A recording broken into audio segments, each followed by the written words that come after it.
All right, it's broadcasting on. Okay, so we are live, and we are still going to add up more people to the conversation. To add people, I have to take out a few others, add, and so on, just to make sure that everyone is on the same platform as we are. Okay, Um, we are live on the group, the Big Farms Nigeria group. perfect. StreamYard has the capacity for 6 persons at a time. So we'll just have to alternate. But anyone who wants to watch can join via the group. I'm going to add one more person now. I'm going to add one more person.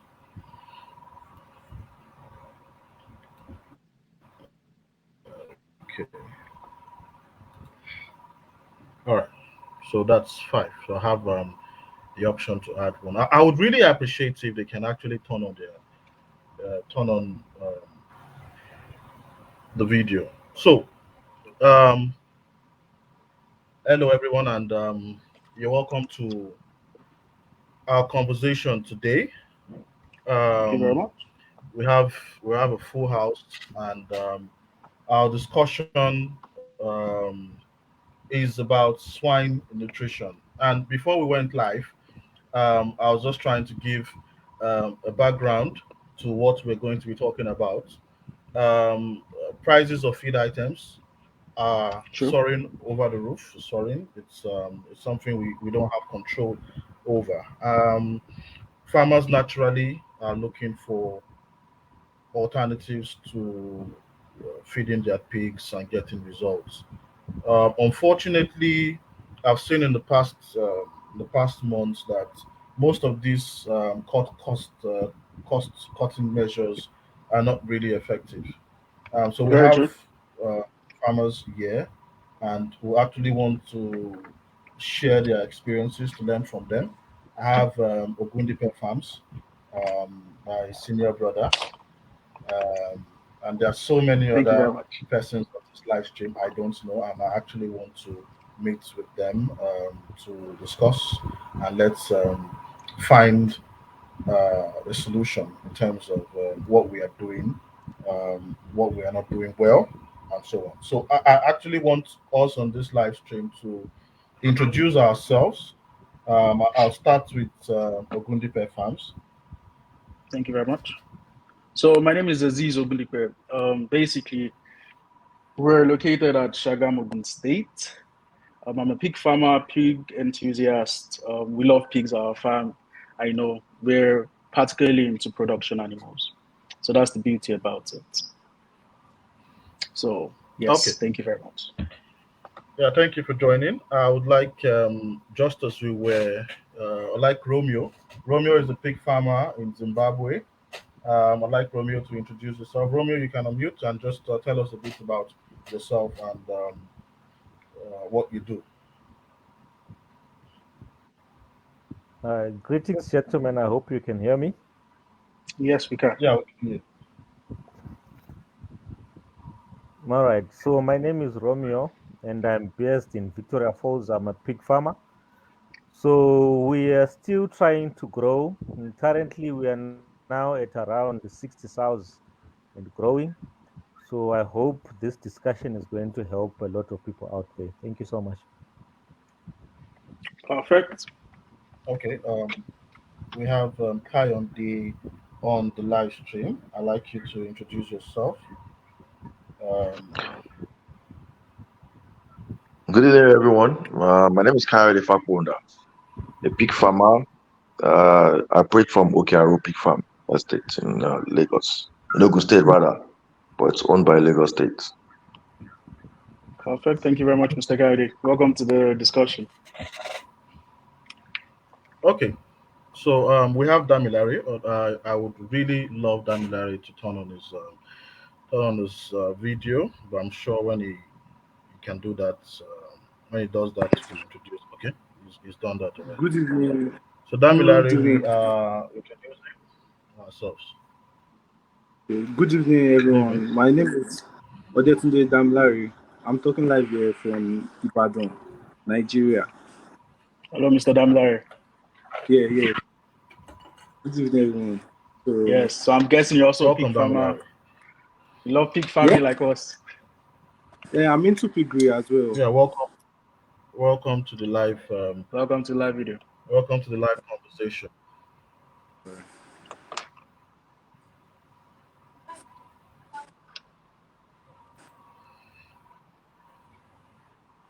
People are joining in. I'm loving this. Okay, so that I'd like to set.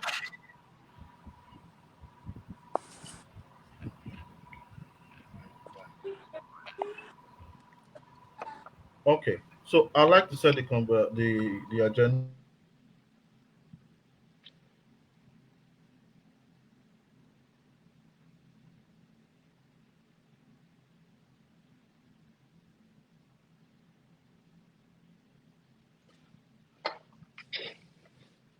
Yeah, it's just having a bit of a network problem.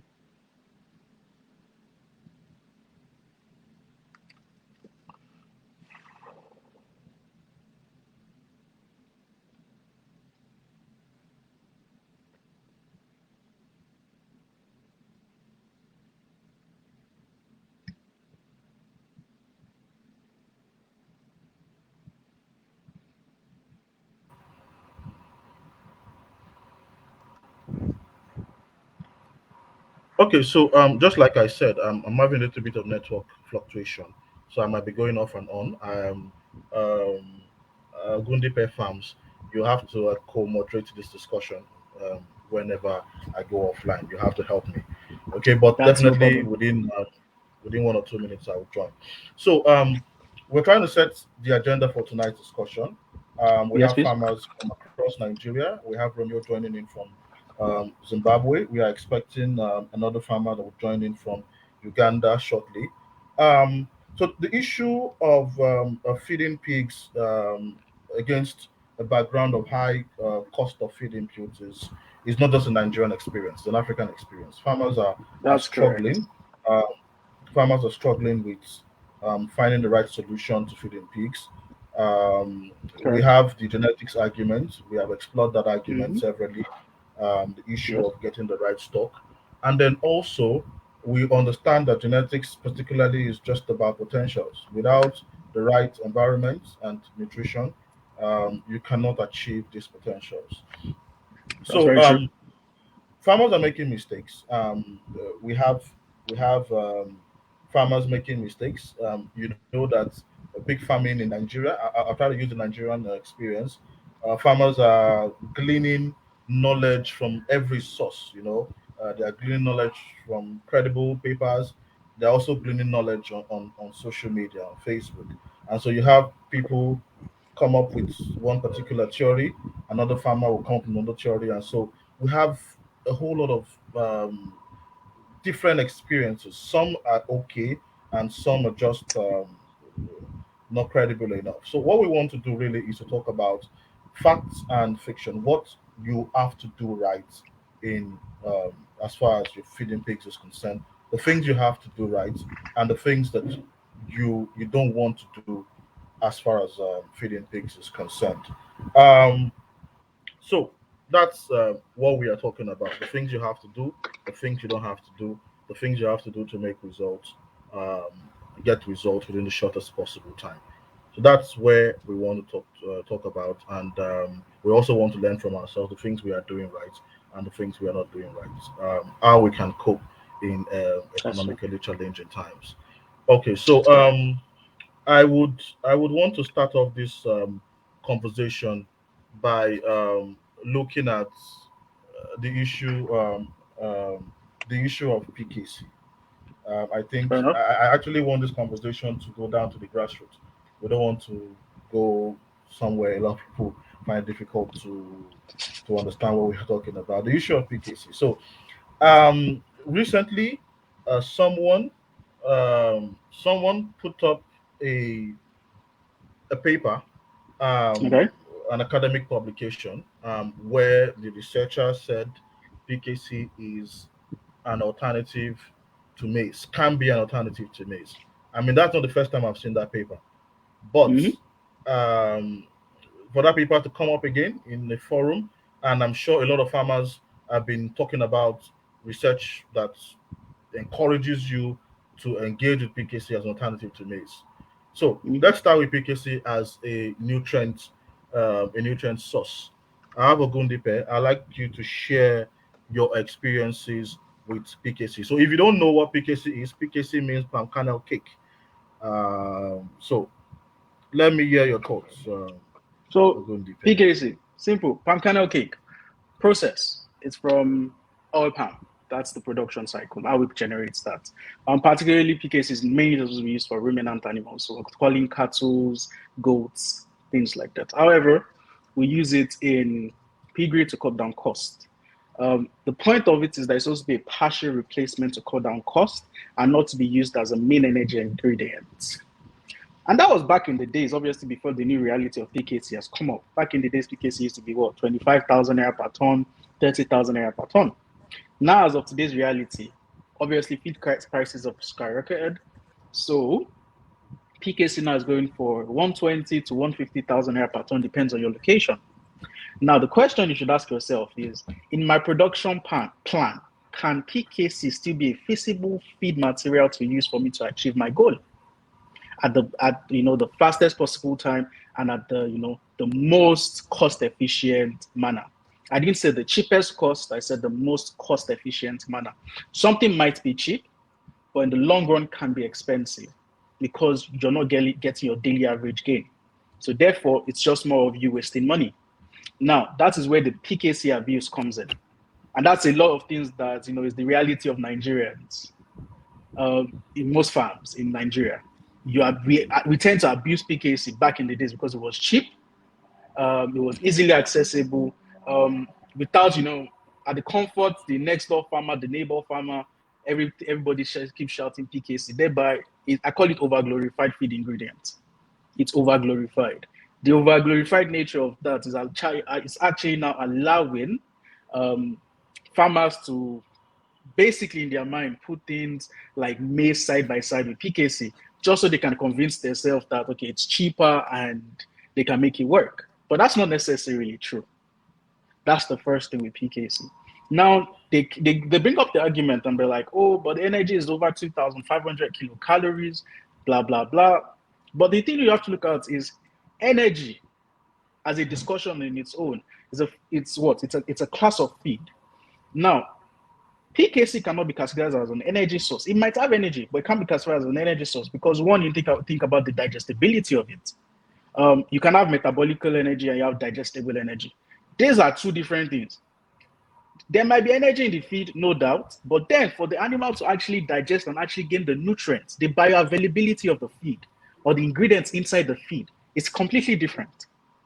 That's the problem they fail to understand when it comes to PKC. Now, people are just reading the article title without actually looking at what was the base of the research, what were the researchers trying to do?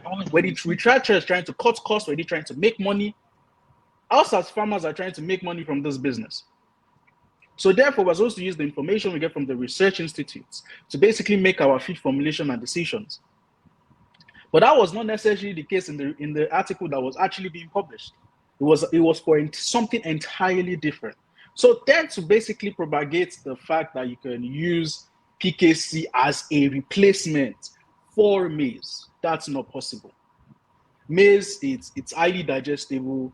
Its energy content is over 3,000 kilocalories. It can't be compared to with PKC.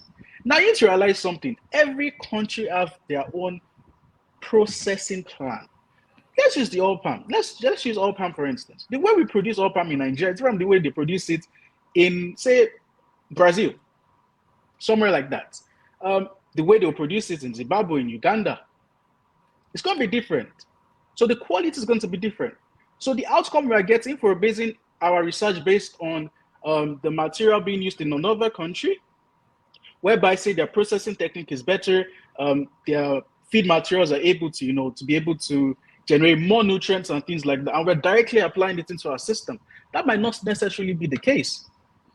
In our own case, what we mainly call PKC is industrial second crush, not even the local PKC that still has oil. It's the industrial second crush, which is just literally the shaft. It's literally supposed to be used as well. um, it's just supposed to be used as a filler. And particularly, it's for grown animals, not even for animals below 30 kilos. It's completely useless for them. So that's the thing. That's my experience with PKC. The thing is, we never really get to the point where we say, okay, this is exactly what we are getting from palm kernel cake. What exactly is palm kernel cake? Is it a source of energy? Is it a source of protein? I'm going to share experiences of so many farmers, the strategy they use. Mm-hmm, So in many farms in the southern part of Nigeria, the strategy mm-hmm, for feeding grower pigs is to get PKC, ferment it with blood, okay. cow blood, cattle and the likes, ferment it, take a little bit of cassava peel, and Mm-hmm. feed the pigs. So the real question for me, and nobody has really come, the users of this technology, as I call it the feeding technology, the users of this system haven't really gotten to the point where they say, okay, look, this is the source of energy, or this is the source of, okay, let's say the blood is the source of protein. Okay, Mm-hmm. what exactly is PKC bringing to the table? Is it going to be a protein? Can we say it's protein source? Can we say it's energy source? What Now that's that's the thing. I clearly agree with you. To be honest with you, they really can't identify what the job of that ingredient is doing. That's because of the propaganda that is around the mm, ingredient. We expect that the ingredient is glorified. It can basically achieve so much things. But let's break it down, like you said. What is actually PKC?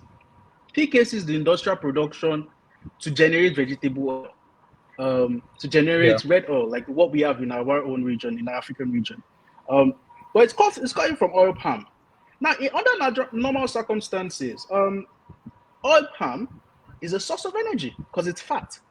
Fat is a source of energy.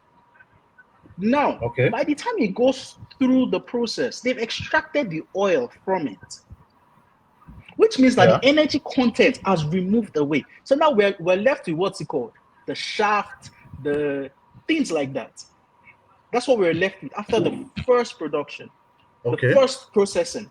When we leave the first processing, what we use in Nigeria is industrial second crush. So they've extracted the first oil, they've extracted the second oil. So what is just left is basically the kernels that's been fully extracted. All the oil inside has been extracted, almost oil, which basically means that the energy level will be low. The fiber level will be high because that's basically what is bringing to the table. But then in these researches that are basically posted online, they never explained the processing of the oil palm itself, this PKC.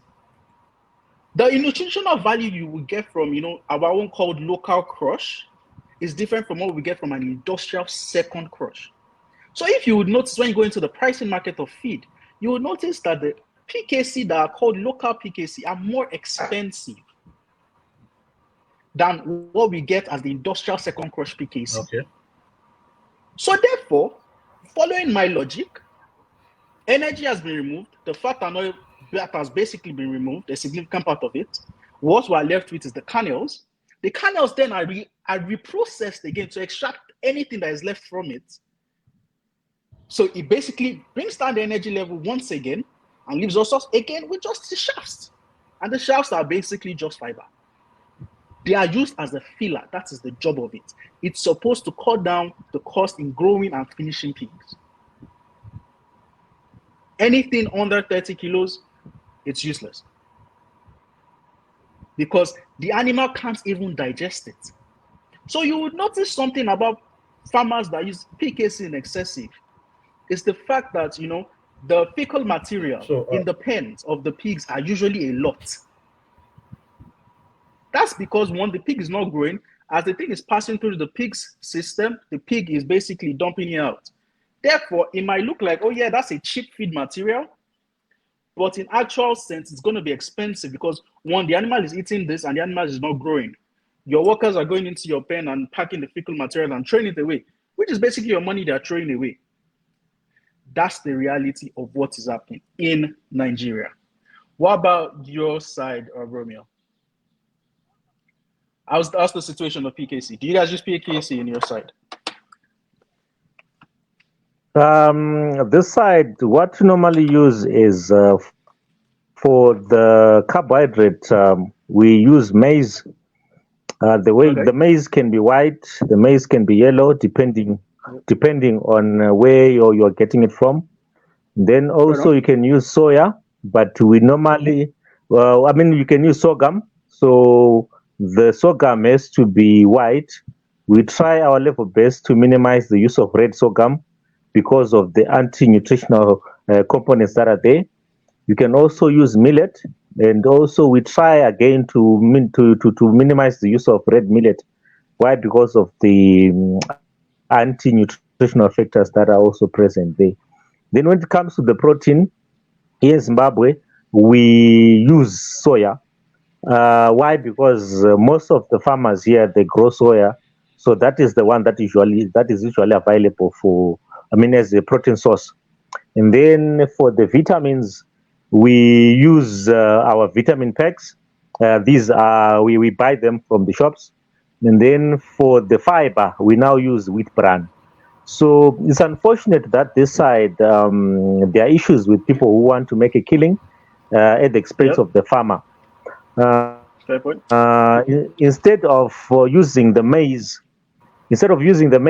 some end up using the maize bran, which is Okay. the leftover after maybe grinding the meal. It's not good for the pigs. So if you want to be a farmer and then you are using brands as your source of carbohydrates, then you're going to have issues Yep. again. Your animals are not going to grow well. So you need to be able to look at your ingredients, evaluate your ingredient. Is it right for the pig? Is it going to constitute a balanced diet for the pig? Why? Because if the pig is not having a balanced diet, just like us human beings, it's not going to grow well. So as farmers, we need to be very careful on where we are getting the feeds from, where we are getting the ingredients from. Sometimes we get the proper ingredients, but you see that they are laced with aflatoxins. And then now you'll be forced again to buy your toxin binders. And also you're going to see that you can actually compromise the health of your pigs. And feeding again pig meals that have too much roughage, that can also cause your twisted guts in pigs. And as a farmer, you are the one who's bound to lose. So at the end of the day, the farmer has to be in control of what they are feeding their pigs with. If you are not in control of what you are feeding your pigs with, then you are going to have issues when it comes to number one, growth rates, then number two, diseases, then also number three, profits in general. So if you're not in control of what your pig is eating, at the end of the day, you are going to run a loss. At the end of the day, you are going to lose your breeding stock. At the end of the day, you are going to actually lose even the whole flock. That is if you get feeds that are laced with toxins. I think that's the situation that we have here in Zimbabwe. True that. True that. All right. I do agree with that. Mr. Coyote, You know, what? Oh no, go ahead, Victor. Sorry. okay. Yeah. Um, you see, we are at the time when farmers are struggling to feed, um, and it's making it difficult for farmers to understand um, the difference between feeding pigs for result and just making sure the animals survive another day. I think we are at that point in time. So people tend to get it wrong. What happens now is farmers just want to feed the pigs, just let them survive. And then I look at it and say, okay, fine, what is the best solution? What is the best solution for farmers who are struggling with feeding costs? What is the best solution? I think that maybe if farmers were able to keep um, only the pigs that they can actually take care of, it would really make a lot of sense. Because if you can't, if you can't keep the pigs that you can comfortably take care of, then um, you're just going to be struggling with high feed costs, or you're going to be struggling um, to just make sure that your head survives. So it still boils down to the same thing. At this point in time, when in Nigeria, maize is pursuing 500 naira. I don't know. Yeah, that's I don't correct. know how to put that in terms of, yeah, it's pursuing 500 naira, which is about more than 200% increase. Is it 200% increase? Maize was about 200 naira barely 2 months ago or thereabout, and now it's That's correct. hitting 500 naira. So That's true. you can't. The times are changing. The cost of input is changing. The simple thing for you to do is not to continue to look for options that are not credible, that are not even an option. The best solution for you to do would be to cut down the head size. That's correct. Do you have? Does anybody feel that continuing to keep pigs when the cost of input is so high is the best solution? No, to be honest with you, OG, because you have to look. Yeah, you have to look at multiple things. Like you said, there are always multiple options. Does this person have alternative financing methods? If there's alternative financing method, yes, I would say keep your size, but then you have to look at the KPIs of your farm. There's certain metrics you need to look at. First of all, what are the unproductive sows? Unproductive sows are considered game that those that are always returning back to eat cycle. The ones that give low litter size and low winning animals, those are unproductive cells. That's what I would consider as unproductive cells. So now those are the kind of little leakages that tend to happen on the farm. Now, if you're able to crop these leakages, you're ensuring that your animals are having high litter sizes, uniform birth weight and weaning weights. You ensure animals are coming on it as of when due and are being crossed as of when due. That way, if then and you do not have alternative financing, then you can cut down your breeding size, your breeding stock size, in terms of the number of animals in your herd size. Cut it down, and you regrow as the market stabilizes. Because at the moment in Nigeria, let's be honest with you, most farmers are into the production of slaughter pigs. Now, slaughter price has not really increased. In most places, it's still, some places I've been hearing, it's still 900, 950 naira per kilo. Whilst in some places, as the South, such as Delta, they can sell as high as 1,003, 1,004. So the change and the difference in the trend of prices across Nigeria is different. So everyone is facing different realities. So the people in the Southwest are facing an entirely different situation than people in the South, and the Southeast in terms of pig farming. Also, exposure comes to play. All those kind of things are the kind of things I would consider before I would actually recommend either you increase or reduce your size. Okay, so we are actually I actually want to bring in more people to this conversation.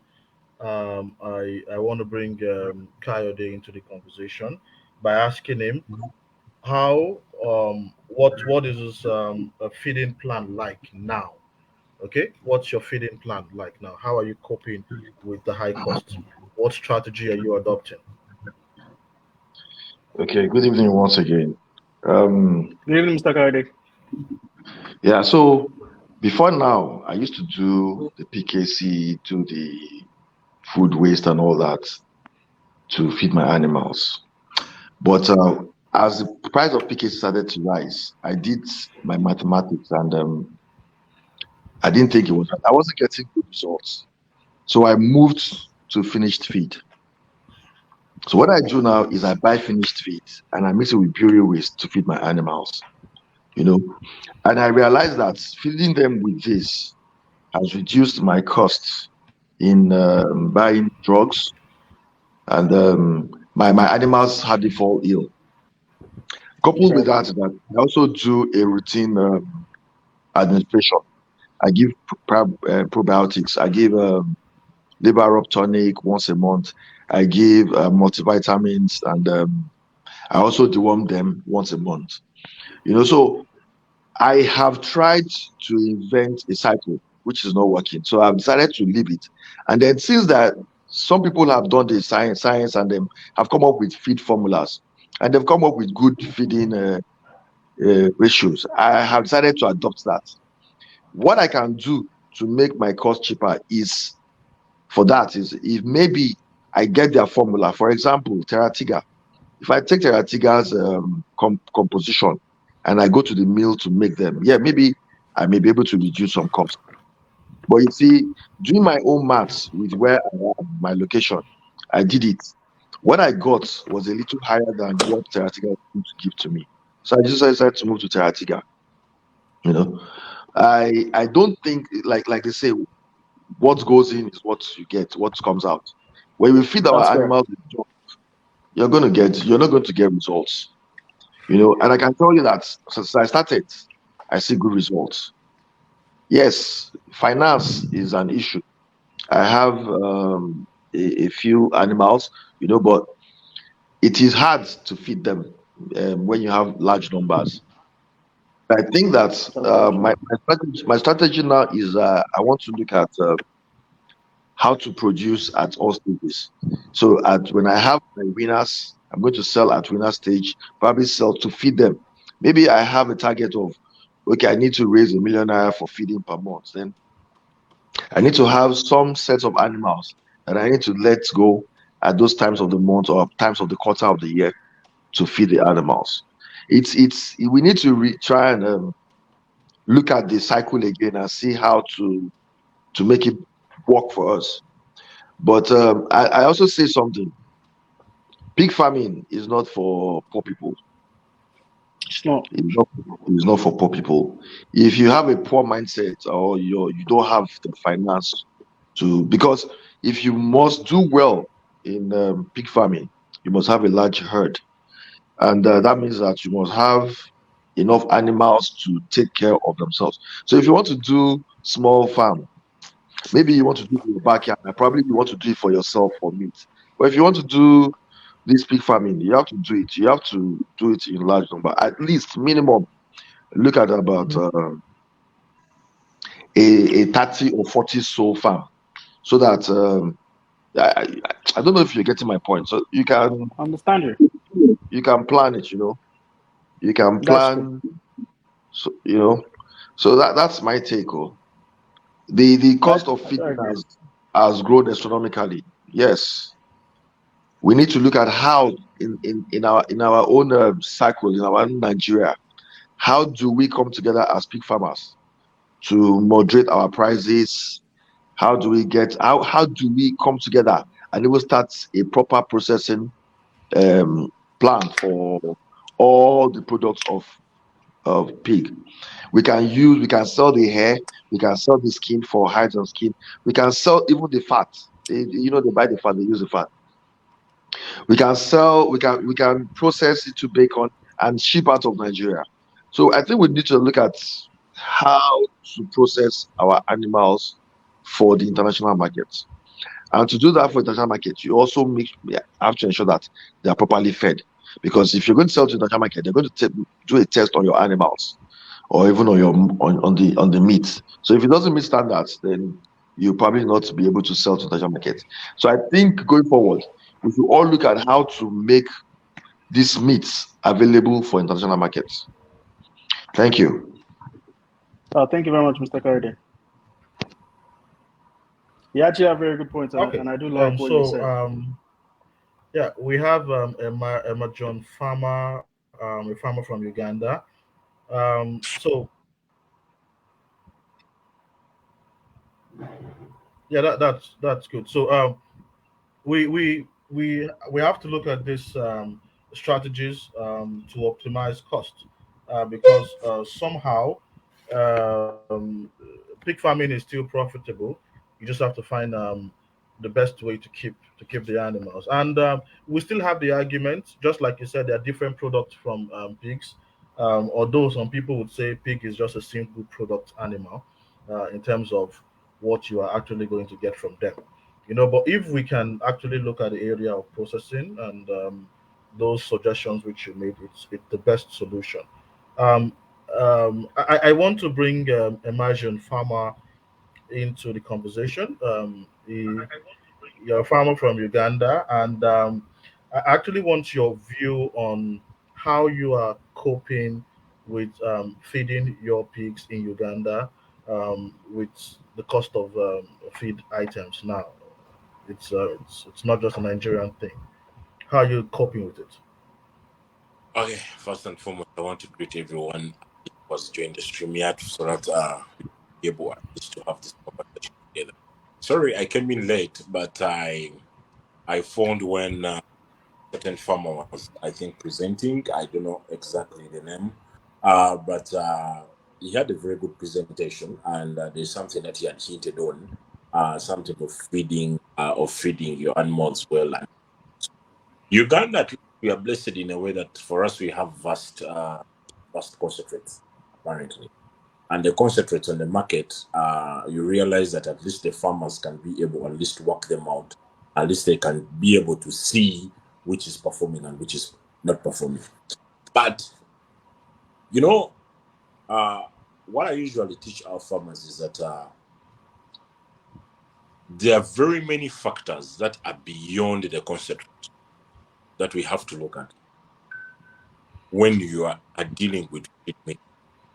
Feed mixing, I'm not going to go into the nutritional part of making a concentrate because that is not who I am. That is out of my league. That one requires a specialist. I'm trying to look at now a concentrate has been brought on the market or the premix has been brought for farmers to use. The mistakes that most farmers do is they usually use big particles of a broken maize. That's the first mistake. Pigs are omnivorous. So if they're Yes. omnivorous, we are looking at how do you break down your maize. That is most important. You know what is the dry out percentage of that maize which you're breaking up? These are all factors that are contributing. You see, it's not about mixing the feed and giving to the animal. It is a process. You can mix the feed, but at the end of the day, do you realize that some of the people's feeds have mycotoxins which are able to affect these animals in terms of growth? You know, you know, before even we look at the feed mix, the concentrates that we give to the people, let's give them the basics. What are they supposed to be doing in terms of feed preparation? First and foremost, most people are actually our concentrates majorly we use maize brand and broken maize. But even with the maize brand, I usually advise farmers not to just use a mere maize brand. No, we have a maize brand type called return.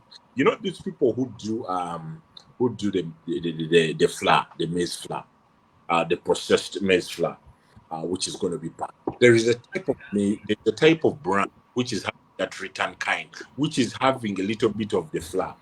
It is a little bit heavy. I usually advise farmers to use that. You realize that it is 90% better than the real brand, the real maize brand. For people who are using the maize brand, the countries that I've visited and the farmers I've been able to associate with, they have said that for them they use wheat. Most of them are using wheat, most especially I think in West Africa. I think most of you people are using wheat, which I've not yet assessed fully to find out why it is wheat and why not the maize brand, but which I'll at least find out. But the question is, fine, let's take an assumption we have gotten the concentrate. What are the ingredients? Which most cases we know the ingredients which we're being told to mix in the concentrate to make the complete feed.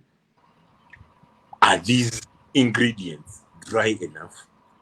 are they the ones which are recommendable to be used? Because if someone can be told that we are using broken maize, and the person is just going to go to a maize mill or anything, then it's going to be like, give me any kind of broken. You realize that in the fecal of these animals, in their feces, you realize that these particles will come out. So trust me, the animal has not gained anything. Or if it has gained anything, it's just like 30%. It has not been able to digest every That's true. digested. So that's one thing that we have to teach the farmers. How do you break down it? That's why I usually tell farmers it is usually 0.4 or 0.5 millimeter. That's what is recommended. It is for those people who have poultry farms. We usually call it chick. The chick. It is what is advisable to be given to the pigs from day one up to either the pocket market level or anything of the sort. You realize that it's able to digest. It's able to digest the feed, and the fecal will be complete. It will just be complete fecal, and you will not see the particles. But the moment you feed your animals and you see those particles, the broken maize, anything, the particles in the fecal, trust me, you are wasting your feed. That's one thing I want to tell farmers. Two, with my continuous assessment and my research with the farmers in Africa, I've realized that most of the farmers are gambling. We are gambling with nutrition. You realize that in West Africa, you are having farmers who are using the chicken concentrate to feed, and they come up with a formula.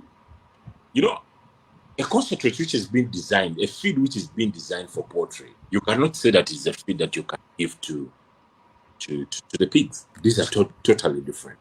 It may be able to work, but do you know the complications that you are going to give to your animals, most especially the piggery farmers? Do you know the complications?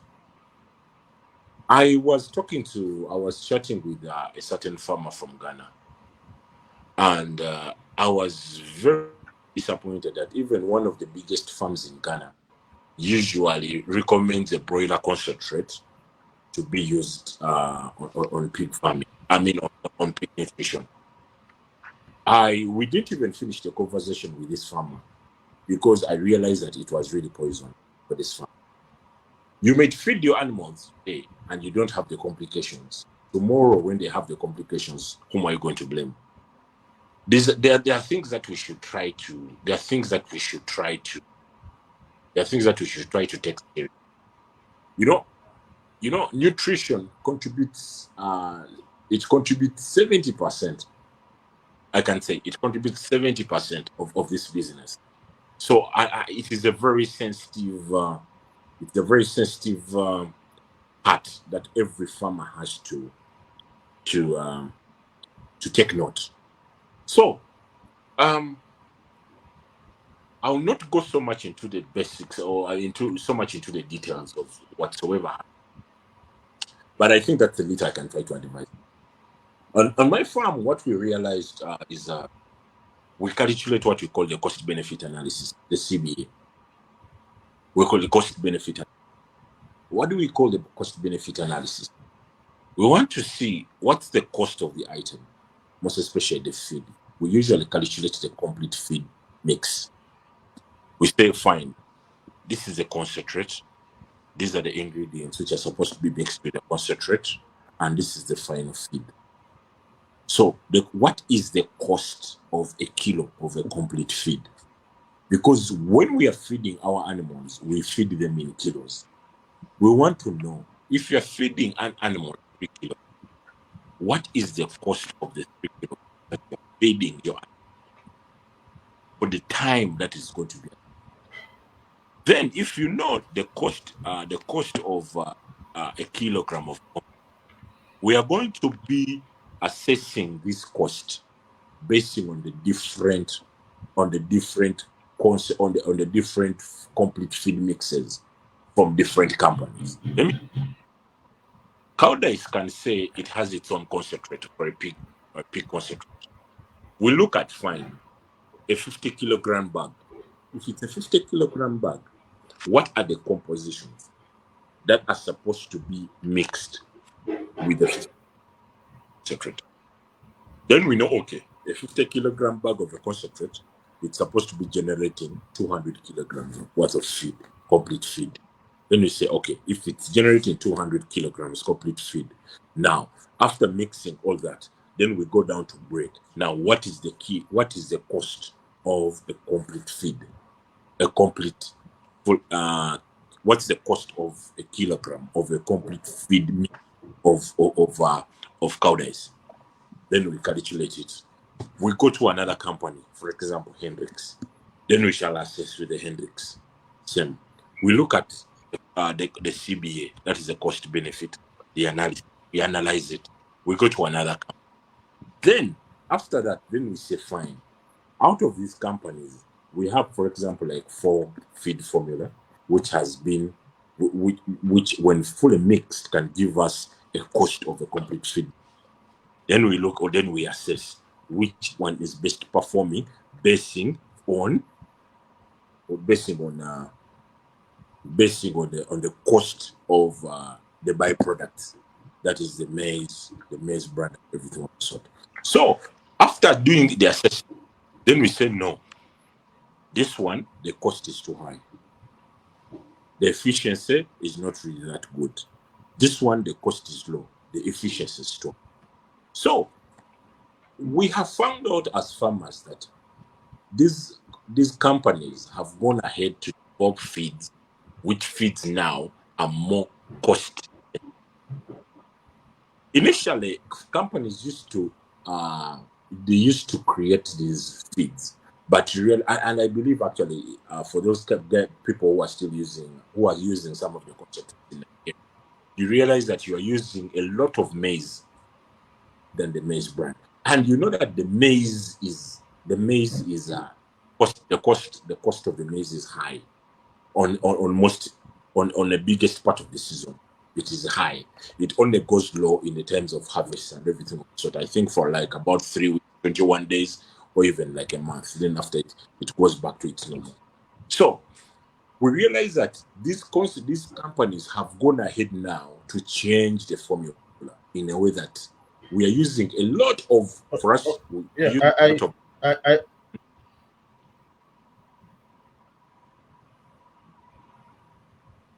you say?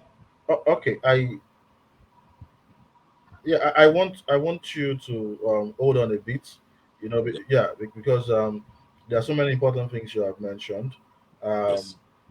From the beginning of our conversation, you highlighted the point of bio accessibility of certain nutrients in feed, and I think that's a concept that a lot of farmers do not understand. That's very Many true. pet farms alluded to that. You know, some of the new feed material, feed items we are using, we are not really assessing the nutrients in this feed. Um, so the animals are consuming, and the animals are just passing out these things. There's a whole lot of wastage. So that's a That's true. fundamental point I actually want people on the street to take note of. So you are feeding your pigs, you're spending a whole lot of money on this feed, and you're complaining that we are not getting the results that we're supposed to get using this thing. And um, it still comes down. I want you to follow this my line of thought. It still comes down to the issue of maize versus cassava. As an energy source. We're talking about it now. People we're looking at how we can actually incorporate cassava as an energy source, and then you look at maize versus cassava in terms of nutrient availability. Okay, um, um, is 1 kg of cassava the same thing as 1 kg of maize, and in what form? What are the challenges associated with using cassava as a source of energy? Okay, how do you need to balance cassava to meet up with the fact that it's actually lacking in protein? So these are some of the factors, and I actually want Ogundipe, to briefly comment on this, and they will come down to the issue of premix, Okay, which you have raised. but first say, allow me to first say this. I am a Okay. kind of person who will continue disregard farmers now to use because of factors that I'll put across as we continue with the discussion. Okay. Yes. Why? Yeah. Because with my research which I've made, you realize that in Africa, what is really disturbing us is because we are gambling. A serious company. You see, I always want to advise farmers. Let's stop gambling with the formulas of doing fish, then you start mixing this up. Trust me, you are not on the right track. I'm being honest with you. You're not on the right track. The reason as to why our pigs still have those fats and everything of the sort that fail to grow and we are really failing to meet the minimum standard is because of the nutrition. We have to call out people who can be able to invest in the nutrition. If it is possible, let these people at least import these concentrates. We have these concentrates in our country, and then we know what we are dealing with. Personally, we have dealt with over 8-10 concentrates. But there's no concentrate has ever come out. These concentrates are used on the international market. No concentrate has ever come out to say you use cassava as an energy source. I have 10 strong points as to why cassava is usually not recommended for that. Much as when you read about it, you are going to find some sites are telling you use cassava this, but when you really sit down, I'm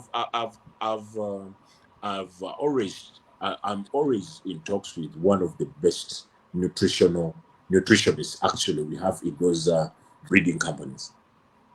But we usually have such kind of discussions. But the power of maize is high. Why would we really opt for cassava? Yet here, our soils here, we can be able to produce this. The whites do not have those vast areas. Like you find at least every farmer here in Africa having like an acre or half an acre, at least to be able to produce the maize, the personal. We are in So are you saying? Hold yes. on a second. Hold on a second. Yeah. Are you saying that maize is not to be considered as an option, as an energy source? Cassava rather, not maize. The cassava. I can say I've been in the piggery industry for quite a very long period of time. I would not recommend even cassava to be, and why? Because let me just give only 2 points. Why? Because Okay. one, when you tell people about, do you know what cassava does to the piglets? You know, it's not something which is easily digested by the piglets. We are looking at nutrition from the starting point. Yep. Consider cassava. You are really considering cassava at the end point. Because you see, a mature pig at 4 months is able at least to do the digestion of the cassava. But do you know the nutritions you are going to find to get? Because the nutrition we are talking about starts from the root. And the root is 5 days. If you do not properly take care of your piglets in the early days trust me, you are going to find the issues. You are not going to meet the standard. We are looking at a pig which is between 12 to 15 kilograms to be weaned. Why are we trying to look at a pig which is 4-5 kilograms being weaned at 1 month? What are we doing? Trust me, you are not. So I want OG to react to that conversation, and I'll bring in Romeo too into the conversation. So OG, emerging farmer has said cassava shouldn't be regarded for swine nutrition. I don't know what your thoughts are. Okay, so fair enough. He has very good points. I can't even argue with it. It's very good points. I'm a maize person. I'm not a cassava person. So I might be biased and actually support him. But then I'm looking at things from the availability in the tropical region, such as Nigeria. First of all, we need to look at when we're producing, we need to basically do cost benefit analysis, like he said. Now it is cassava versus maize. Let's look at the cost. Cassava is significantly cheaper than maize. At the moment, that is the present day reality in Nigeria. I don't know about in Uganda, I don't know about in Zimbabwe, but in Nigeria, that's the situation we're facing. That's the first thing. I do support his point about, you start from the foundation when the pig is 5 days old. Cassava will cause, smaller animals to get stunted growth because it's not that necessarily digestible. I understand what he's saying there. That's a very good point. So I'll mainly just support it for finishing animals. Now, we also need to think about this. Cassava, its amino profile is not the best, which basically means that where you're having to use, say, 10 kg of soya, you're going to have to double it for cassava, just because, it's deficient in lysine, amino profile is not the best. So therefore, like you said, finishing pigs, perfect. Smaller pigs, not the best. So most farmers in Nigeria would have access to cassava a lot more due to the fact, like you said, we have plenty land. Literally, cassava requires no effort in terms of planting. We just basically put it and you just put the roots, and when it's ready, we just uproot it. It's pretty simple. We don't deal with a lot of things. There's not as much manpower and things like that. So people would usually, in our country, prefer to use cassava due to the availability. That's the first thing, and the cost. It might take them to reach market weight longer, but they would meet it at a more cost-efficient manner.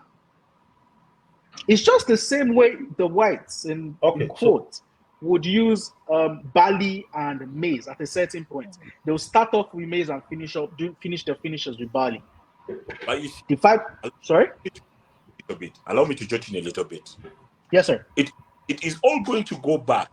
You see the whites are not joking in barley. I don't know. Can I just chip in a little bit? Yeah. Okay. Let's bring Romeo in. Romeo wants to react to this.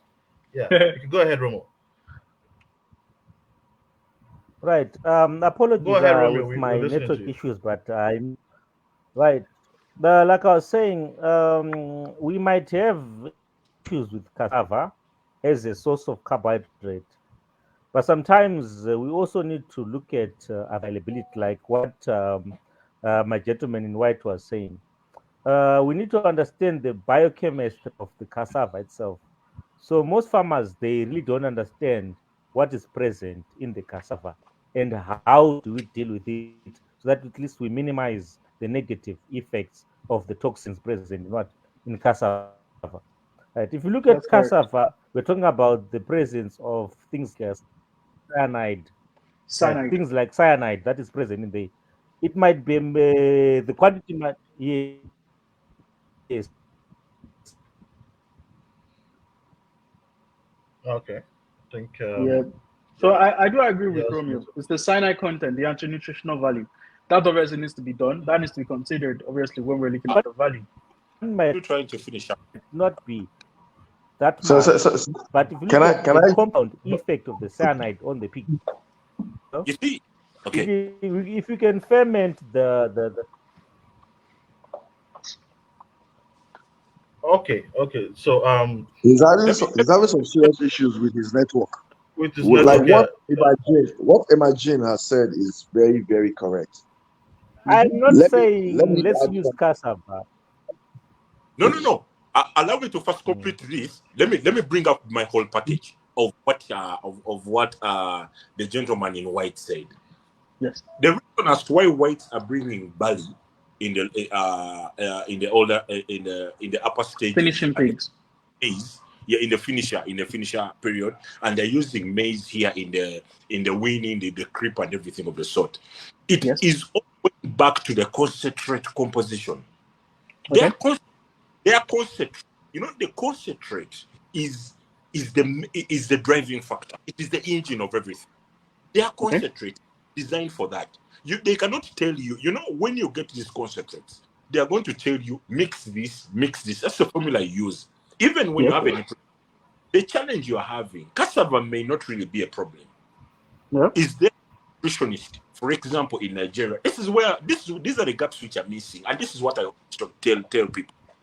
Let a nutritionist in Nigeria come through, Yes. bring up all the enzymes to create a concentrate, which is going to be able to help the pigs to break down even the cyanide in the cassava to be able to be nutritious.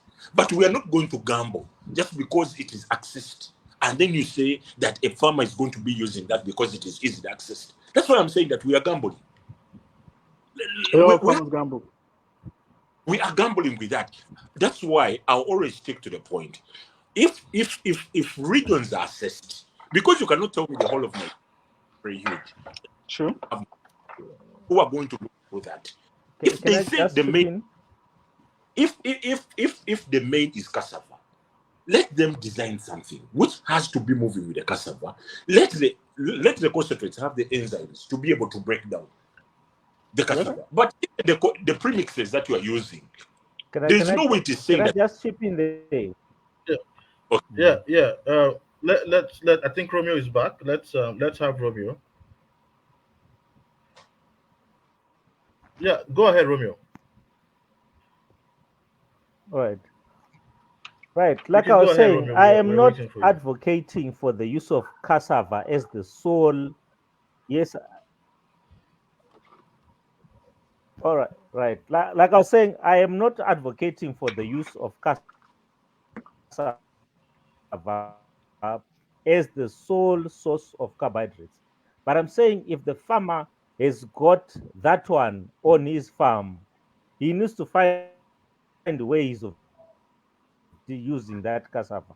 Right. Now, option number two, number one, I mean, the thing that the farmer need to understand is remember to make a business, they are there to make a profit. The farmer needs to eliminate all the middlemen, which means the farmer is supposed to be able to mix their own feed. If the farmer cannot mix their own feed, then he's going to suffer when it comes to profit. Okay, right. So the farmer needs to be able to understand the ingredients that is mixing. So at least he knows that when I'm mixing this and this and this, I am eliminating the middleman. I am eliminating the person who's making the concentrates. I'm eliminating the person who's actually making the straight feeds. Because if a farmer is going every day to buy straight feeds, he's going to run a loss. If the farmer is going every day to buy concentrates, he's going to run a loss again, or the that is profit is not that going is to be that much.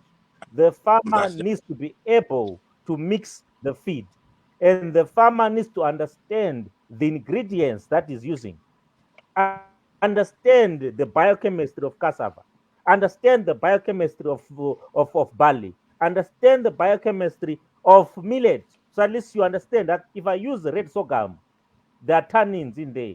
I'm supposed to use not more than 5%. If I'm using cassava, I'm not supposed to use more than 25% as my but solo Romeo, when I'm mixing. You but understand the Romeo, ingredients. You are in a position to produce a feed that is able to be used to be eaten by the pigs. Romeo, Okay. I think for now I'm done. at feeding. That's why I say nutrition is a very big component. Yeah. You that a farmer has to understand the Mm. biocomposition of cassava. That is not a farmer. That is not a farmer's role.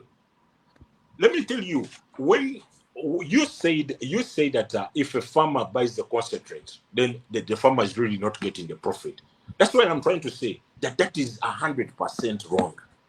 You know why? Because I personally am a big farmer, and I have done that, and I've realized that initially here, even in Uganda, people used to mix their feed.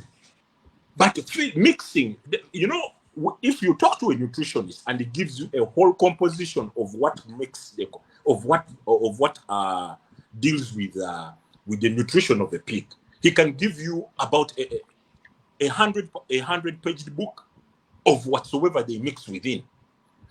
When you use a concentrate, when you use a feed with a concentrate, which you just use additives, you are having a complete feed. You're having a complete feed. Which complete feed, every nutrient which every farmer is feeding to that animal is able to get it out. The only person who is not able to get the profits, as you say, I confirm, that is a person with exotic breeds. That one I know very well. But if you just imagine your one complete feed is costing like about 20 cents, 20 cents, 20 cents a complete feed, 1 kilo of a complete feed. And that you're feeding a pig 3 kilograms on a daily, and it is giving you an additional weight, a daily gain weight of 1.25 kilograms a day. I believe it is very hard in Nigeria to acquire because it goes back to the genetics. We are dealing with people right now with where we started from of genetics. We cannot say that we are dealing with people with exotic breeds. We are dealing with genetics. That's where we started from the start. Let's first acquire the genetics. How do we flow with the nutrition? When you tell a farmer of every kind of, trust me, he is going to I'm trying. Okay, so I want to even out. Where we are in terms of relationship between using full feed, mixing on the farm, using concentrates. You know, theoretically, there are different ways of producing pig feed. We have the concentrate form, which supplies some part of the nutrients, and you now mix it with other parts of the nutrient as stipulated. We have mixing on site, which the farmer mixes all the nutrients, or at least a greater proportion of the nutrients. These are some of the established theoretical strategies. But I think that I think you have a point, and I think Romeo has a point. Um, the reality is we need to look at the sustainability of every strategy that is being adopted. And what do I mean by sustainability? Romeo has said you need to make money. You need to look at where you are leaking in terms of what would have otherwise been your profit. You are spending it on some of these things. And then also, you also want to make sure that you are giving these animals what is required. So there's a little bit of that kind of thought that needs to be engaged with in terms of delivering the right nutrients. You want to deliver the right nutrients to the animal. So those are the factors that needs to be looked at. Very Sustainability true. of feeding. Sustainability of feeding. If using concentrates is cheaper, is something that the farmer can explore. But if also using bringing aggregating all of these nutrients together is something that is cheaper, farmer needs to look at it. Otherwise, farmers will run out of business if That's they true. spend a lot of their resources on all of these things. They're going to quickly run out of business. And the cassava argument again, I want to lend my voice here. You know, so we know that okay, cassava has digestibility concerns for certain categories of animals. So that's something that the farmer needs to understand and internalize and say, okay, I cannot give cassava to certain age grade of pigs, certain pigs in this particular younger pigs or smaller pigs, but I can give cassava to older pigs. So that is something that the farmer needs to internalize. But it doesn't mean that, of course, you completely take out cassava from that. If you can find a way to treat cassava to process it properly, then it would be a good nutrient source for your feeding program, and that's what we are talking about. Because realistically, we are at a period where the cost of feeding pigs is soaring high, and then the cost of these pigs in terms of prices per kilo is almost at the same level. you know. That's very true. So no matter how much, even if you spend in naira now, even if you spend maybe 1,500 naira to produce a kilo of feed, a kilo of weight for the pigs, there's a limit to how much you can pad up your price in the market. There's a limit to how much the market can take. So the market is telling you we can take your price of life weight at this price. You can't tell the market that I can't sell at this price. I produced more than this price. Hence, you Well, must give me price of life weight for 2,000 naira. Nobody will buy it. That is True. the reality of the market. So the essence of this conversation really is to look at the reality of the market, where we are in the market, and what we can actually do to be in a better position. What we can actually do to be in a better position. I think that's where that's where we are. That's where we are. And I want to bring Mr. Kayode too, because I think at some point in time he wanted to engage in that conversation. The market says produce at this level. You have to look at a way to produce to fit into it. The I market don't know, but I think realities. the average price of life weight in Nigeria here is about maybe 1,000 naira, 1,100 in some places. I don't think farmers are selling above 1,200 or 1,250 per life weight in other states. I don't know. I don't know if that's The it. So best I've read is if that Delta is the market, 1000 feet. yeah, 1,000. That's even at the local level. So most of those people from Delta are going out of Delta to buy at a cheaper price because they're That's also correct. faced with the same problem. Very So true. what the market is saying is produce with this template. This is your price template. That's where we are in peak farming. This is your price template. Produce and fit into it. You can't produce 1,700 naira and force it. Nobody will buy life weights for 1,700 now. That's the market reality. So alternatives need to be looked at. Cassava is an alternative for finisher pigs, I believe. Yes. For younger pigs, we can actually do without it. But there's something emerging farmers said, and I want to bring Mr. Coyote in because at the point in time he said he buys finished feed and mix with other feed nutrients. What that how has that panned out in terms of the results you are getting? Okay, firstly, I want to align with Emma. Now, see, for your animals, we've forgotten that there are categories of feed for each animal. The winners have their own category, the growers have their own category, the finishers have their own category. So he was saying that you cannot be feeding cassava to your winners, which I completely agree with him. Like he also said, which I also agree, there's no reason why, as a farmer, I should start to science has done that for us. They have. Well, the best I can do is I take that formula and go to the market and prepare my own feed, you know. But mixing, changing, and all that is not working, and that's why we're not getting our results. I've done that severally. I've tried so many things. I've used various. I've used Cerelac. I've used. There's nothing I've not used, and I found out that I was wasting money. I just came back to the finished feed. Yes, it's quite expensive using the finished feed only. So, but what I try to do is I feed them for like 4 weeks with finished feed plainly at a winner stage, and then as they graduate, I start to mix beauty waste with it. There is well spent grain. You know, that's what I do.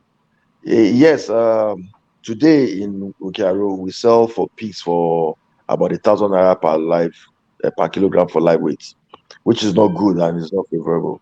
And that's why I talked about processing. Oftentimes, these worry buyers are the ones dictating our price. We, the farmers, are to dictate the price at which we will sell our animals. We don't let our buyers come and dictate our price to us. We should dictate the price, You have a very big point. You have a very huge point you know. there. I will hint about So, it. so how do we come together as big farmers to dictate prices to our buyers? Is what we should look at in that aspect. But I tell you, if you use the finished feed, I tell you, you'll be happy. Your animals will not be fall sick. You will see the weight gain in them. I don't know. Maybe what we need to do is, okay, how do we get these meals to produce for us at a cheaper rate? But you see, the market indices, the corn, the maize has gone high. So they'll probably buy from the market too. I don't know what to do. I don't know the solution yet. But let us follow the science of the feed, the nutritionist formula to prepare our feed, and I'm sure we'll get the best. Thank you. Definitely. Okay. Yeah. Romeo wants to react to what you said. Go ahead, Romeo. Okay. Can you hear me, Romeo? If you can hear me, you Right. can go I'm ahead with your happy reaction. you mentioned something about. Yes, I can hear you guys. I can hear you. Right. Like I was saying, Okay. I'm very happy we are discussing issues to do with pig nutrition. But if you look at our conversations, we are looking at a farmer who is number one, knowing the breed to say this breed is a landrace. It has got these characteristics. This breed is a Jurok. It has got these characteristics, which means there's an aspect of training that is happening to this farmer. This farmer is now trained to know the breeds. Why is the farmer not getting the same training to understand the mixing of the feeds? Because we cannot be sticking to saying let's buy finished products, let's buy finished products all the time. These products are in a pig production chain. Everyone in that chain is trying to make a profit. Farmer needs to invest in training. Number one, understand the basics of pathology when it comes to pig what production, the disease. Understand the breeds, understand the biochemistry of the different types of ingredients that are there. Because if the farmer is going to be waiting and saying, I am going to be buying finished products, then the farmer is going nowhere. Let the farmer get trained on how to mix. Let the farmer understand the ingredients so that he eliminates middlemen in the pig production chain. I'm sure we Please can let me come up with a farmer who is going to get a profit from pig production. let me react to you, Romeo. I think What I said is that this. is what I wanted to say. Yeah, let me say this. Some people have developed a formula which works. They have written it out for you and it works. I'm saying that. Why don't you take that formula Mhm. if you don't want to buy from them? Pick up that formula and use it to make your feed. I'm not saying you must buy finished feed, but I'm saying Definitely. Yes. I- Hmm. so that's my point. You do not have you're not mandated to take Yeah, we, we to are we are we are on the same page there. okay, all right. Where's our We are host? on the same Yeah. page there. Yes, we are on the same page there. Okay. Yes. Yeah, I'm with you. I'm with you. I'm with you. Okay, so that's fair enough. There are different solutions to achieving farming pigs in economically challenging times. Emerging Farmer has advocated for the use of concentrate, which I totally agree is a good solution. Yeah, and um, we have mixing of feed and all that. I want us to draw close to the last part of this session and look at other ways where farms can sustain themselves. I was coming to that. I looked at the issue of herd reduction as a Dexter, but solution. you didn't ask for my opinion about whatsoever they said about it, because I also wanted to give a Uh, closing remark about the feeding Yeah, I and want about you. the. I want you to. I want you to react quickly. Can you just react quickly to this so that we can look at other strategies, non-nutrition strategies, how farmers can adapt to these times? Because experience is teaching really showing us that it's teaching difficult farmers how for to make farmers. teaching teaching farmers how to make their feed would be okay, but the farmers do not have what it takes to make their feed. Allow me to state this statement again. Teaching farmers how to make their feed is okay, but farmers do not have what it takes to make their feed. If you say we are having challenges of maize or even other products in Nigeria to acquire a farmer and it is the reason as to why they get alternatives. If a nutritionist came out and he told you this is what you are supposed to be mixing, we can mix them wrongly. Let me give an example of soya bean. Some people think it's about frying soya bean, but do we know the temperatures at which we are supposed to be preparing the soya bean? We prepare soya bean to an extent that we kill the lysine, we kill the ingredients, the oil which is in the soya, and we dry it a lot. In the long run, the pig will not gain what is supposed to be gaining. We used to gamble with mixing the feed in Uganda until we realized it is not economic. It is not economically right. A complete feed has two advantages. For example, there are people whereby you just get a complete feed. For example, like Q feeds, you can go to South Korea, and then you can have those ones. It's a complete feed. You just buy the feed and you give the animals. But there are people who give you a concentrate, and the concentrate you just only mix one or two components. When you go down to calculate the cost of you going and looking for all those things and you mixing this, you realize that the cost is within the same, and the person has given you the right formula. If it's 22%, it's 22%. If it is 30%, it is 30%. But a mere farmer to create a nutritional content for an animal, it is a little bit hard. So I would advocate. Yes, right now we are still within hard times, and people are still gambling. But in the long run, we shall realize that we shall have to jump to the science, because production takes a very short time when you use the right formula. Production takes a very short time when you use the right formula. Okay, so I want to sum up your position and the position of this discussion um, just in a few steps, in following steps. Number one, um, we need nutrition is a science, and that is the consensus is nutrition is a science. Farmers should not just engage with feed items without proper consultation with a nutritionist. Farmers should follow nutritionists, the counsel of an experienced nutritionist. That is good. Um, Concentrates are a good way of addressing the nutrient needs of pigs and all that.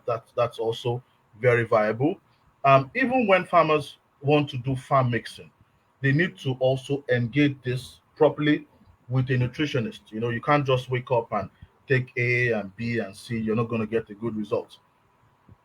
Just like Mr. Kayode is applying the use of finished feed to get the kind of result he wants to get, this is also an option.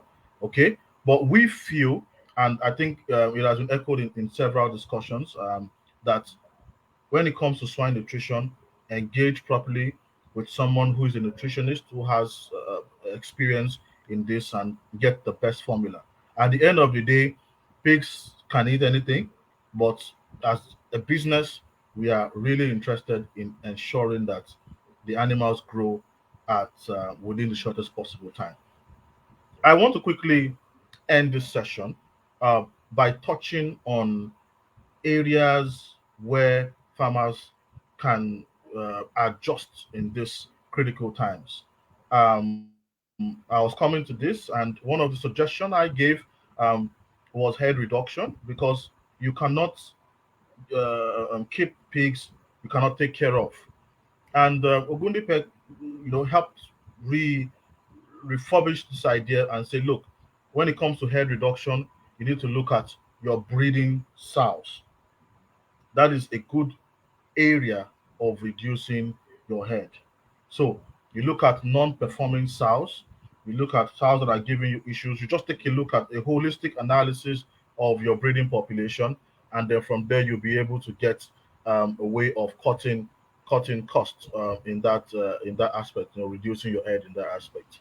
Um, Also, Mr. Kayode has looked at the area of processing. Okay, so I just want us to quickly, within the next 5 to 10 minutes, touch on the area of head reduction. I want I want Romeo to give his own suggestion on head reduction. I want Emerging Farmer. I hope he's here. I think he's okay. Maybe he has network issues.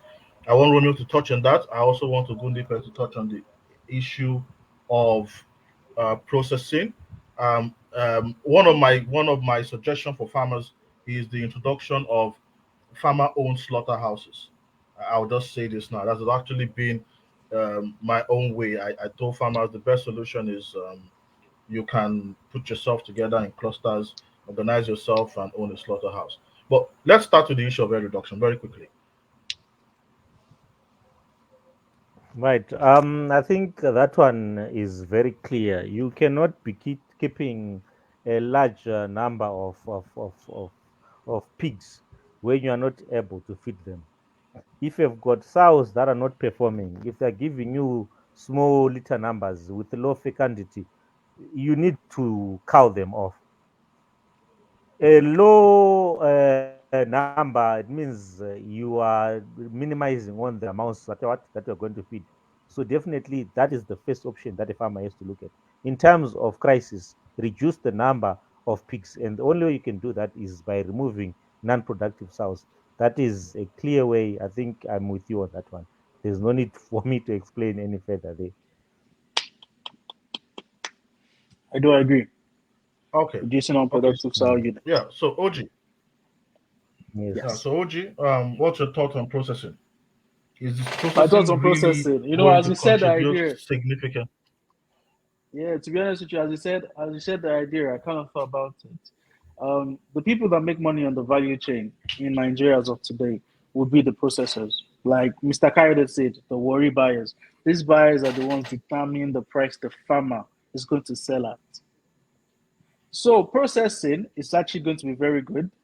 The moment we can obviously get our production to the requirements that we need, we get lean, what's it called, lean, very good meat quality, marbling, things like that. That way, we're able to cut more meat. We can basically get more meat from the carcass than the fat content and things like that. The layer of meat is more than the fat and stuff like that. So definitely, processing is actually a very good way to go, because if you go into the market, the supermarkets, you can see that there is a massive difference between the price per kilo of the live weight and the price per kilo of the dead weight.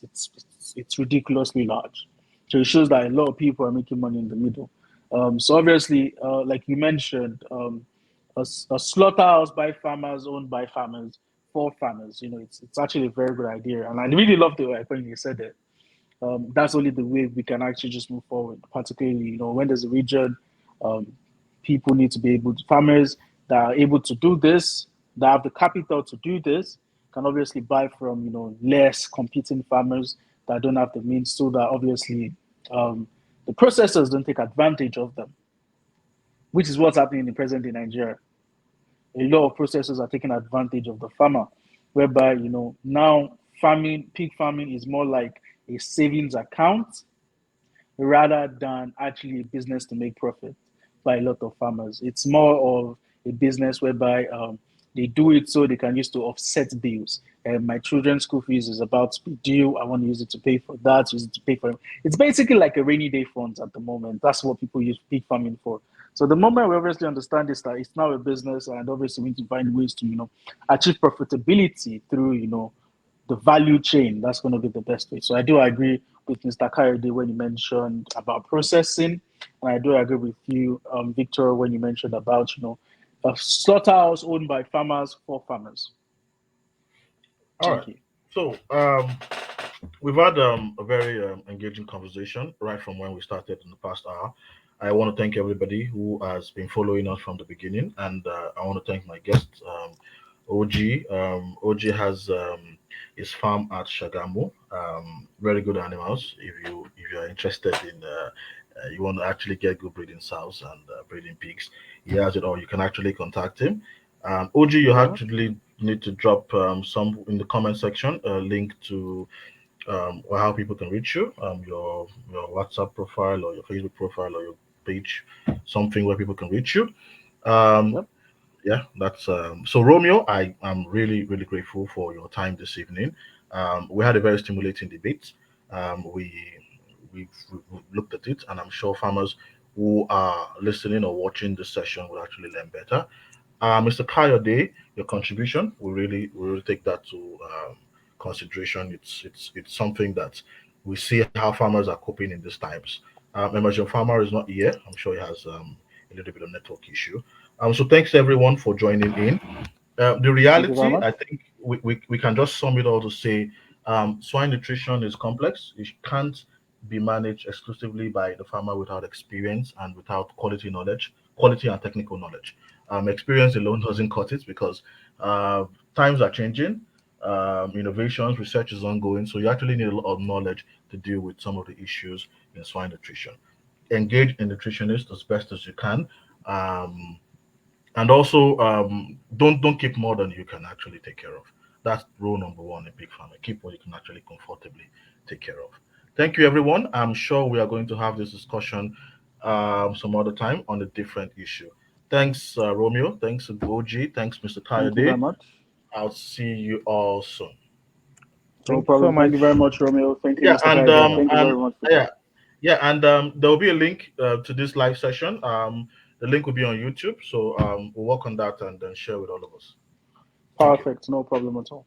Thank you very All right. much. All right. Yeah. Thank you. All right. Take care, guys.